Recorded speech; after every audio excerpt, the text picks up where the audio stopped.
Nesse próximo vídeo, nós vamos ver um estudo sobre Daniel 11, verso 44. O texto profético diz assim: mas será perturbado por rumores vindos do Oriente e do Norte. Essa palavra rumores é o hebraico shemua, e shemua quer dizer rumor, notícia ou relato. Na Septuaginta, que é a tradução grega do Antigo Testamento, ali traduz a palavra shemua em Daniel 11:44 pelo grego akoi. E se nós dermos uma olhada no Novo Testamento, no grego do Novo Testamento, ali tem duas possibilidades para akoi. Mateus 24:6 diz assim: haverão guerras e rumores de guerras. Então, rumores aqui é a palavra akoi. E também em João 12:38 nós encontramos ali um outro texto: Senhor, quem creu em nossa pregação? A palavra pregação aqui é a tradução do grego akoi, pregação no sentido de relato. Então temos essas duas possibilidades, rumores e pregação. A pista para nós sabermos qual das duas seria melhor aqui em Daniel 11:44 está no próprio texto, porque diz assim: o rei do norte, será perturbado por rumores vindos do Oriente e do Norte. Essa expressão aqui do Oriente e do Norte é uma expressão que tem um sentido interessante aqui nesse texto. São esses dois marcadores geográficos aqui, Oriente e Norte, quando eles aparecem junto, eles têm um sentido próprio na Bíblia. De acordo com Amós 8, verso 12, nós podemos entender isso. Lá diz assim: andarão de mar a mar e do norte até o oriente, correrão por toda parte procurando a palavra do Senhor e não a acharão. Então aqui esses dois marcadores geográficos, norte e oriente, aparecem juntos e eles estão relacionados com a palavra do Senhor.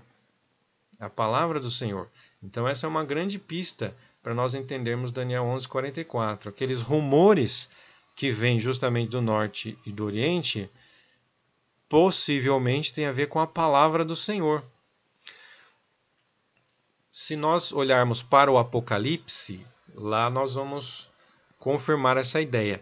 No Apocalipse capítulo 7, versos 2 e 3, há uma mensagem profética que é apresentada por um outro anjo que subia justamente do nascente do sol.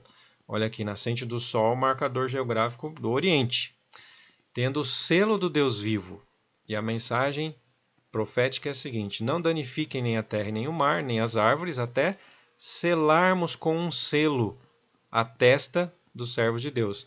Então a mensagem profética aqui para o tempo do fim justamente é o selamento do povo de Deus. O selamento do povo de Deus.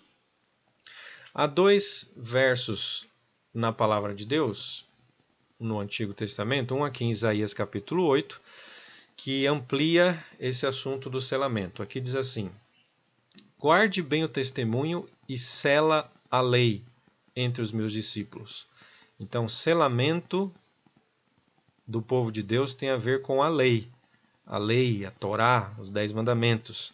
Em Deuteronômio capítulo 6, nós encontramos também aqui outro texto: estas palavras que hoje lhe ordeno estarão no seu coração, e elas lhe serão por frontal entre os olhos. Olha que interessante aqui, a expressão frontal entre os olhos tem a ver com a testa, justamente, porque a testa é símbolo da inteligência.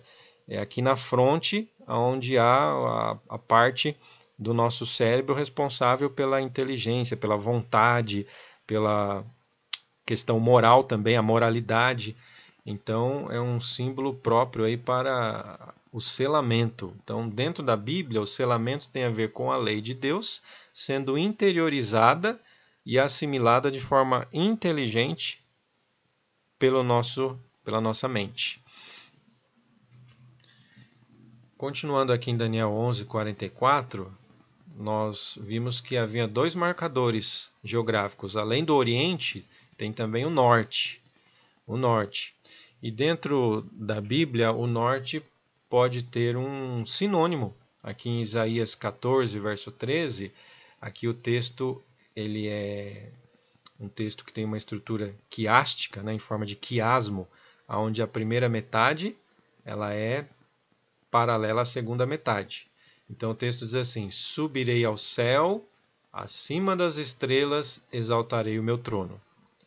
E me assentarei aqui está em paralelo com o trono, no monte da congregação, paralelo aqui com acima das estrelas, e nas extremidades do norte. Então o norte aqui está em paralelo justamente com o céu. Então uma mensagem vinda do norte ou do céu é a mesma coisa na Bíblia. E se nós olharmos lá para o Apocalipse, capítulo 14, lá temos o relato profético de um outro anjo trazendo uma outra mensagem profética para o tempo do fim. E ele vem justamente voando no meio do céu. Ele tem o evangelho eterno para pregar. E aí seguiu-se outro anjo, e então o terceiro anjo, dizendo: se alguém adora a besta e a sua imagem e recebe a sua marca na testa, olha aqui, sua marca na testa ou na mão, esse beberá do vinho do furor de Deus. Então, um primeiro anjo que vem do Oriente tem uma mensagem profética falando sobre o selamento do povo de Deus na testa.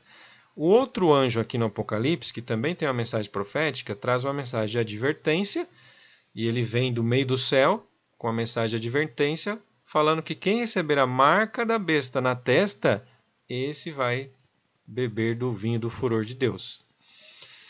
Bom, então, se nós resumirmos tudo que nós vimos aqui sobre essa expressão profética, rumores vindo do Oriente e do Norte, nós podemos concluir o seguinte: é uma referência à palavra de Deus que será pregada com o poder do Espírito Santo, exaltando o selo de Deus em contraste com a marca da besta.